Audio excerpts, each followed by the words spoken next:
से कुछ बंदी यहाँ पर ऐसे होंगे, आप लोगों से जब पूछा जाता है कि आपने कौन सा गुनाह किया कि जेल में आए, तो आप में से कुछ बताते हैं कि हमने ये गुनाह किया, ये गुनाह किया।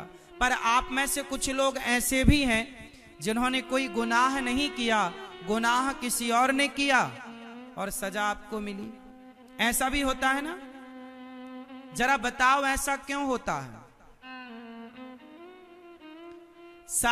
भगवान की अदालत में वे गुनाह को सजा नहीं मिलती। भगवान की अदालत में कभी वे गुनाह को सजा नहीं मिलती। तो जब आपने गुनाह नहीं किया तो आपको सजा क्यों मिली? इसका उत्तर जानना चाहते हो?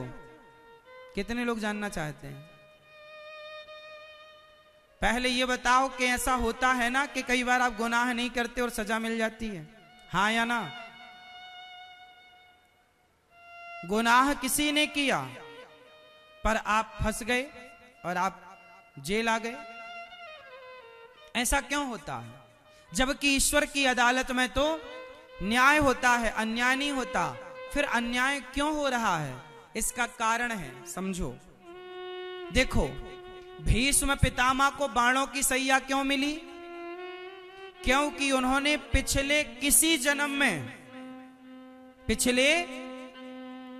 जन्म में सांप को कांटों में फेंका, तो पिछले जन्म का दंड इस जन्म में मिला कि नहीं?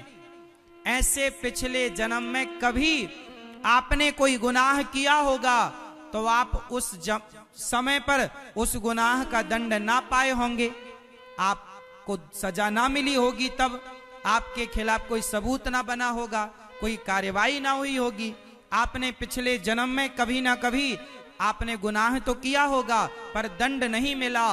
वो गुनाह, वो पाप आपके कर्मों के संग घूमता रहा और वही पाप का दंड, गुनाहों का दंड, कर्म दंड इस जन्म में आपको मिल गया कि आपने कभी किया था। इस जन्म में तो नहीं किया, पर जो कभी किया था उसका आज भोगना पड़ रहा है। इसलिए ईश्वर की अदालत में ईश्वर की आंखों से कोई नहीं बचता। जैसे कुछ लोग किसी को मार दिए, मर्डर कर दिए, किसी का मर्डर कर दिए और उनके खिलाफ कोई सबूत नहीं मिला, किसने मार दिया पता ही नहीं चला, तो उनके खिलाफ कोई मुकदमा नहीं हुआ, कोई केस नहीं बना, वो जेल गए नहीं, सजा मिली नहीं। उनको लगा हम तो बच गए। हाँ, यहाँ के कानून से तो बच गए, पर ईश्वर की अदालत अभी बाकी है।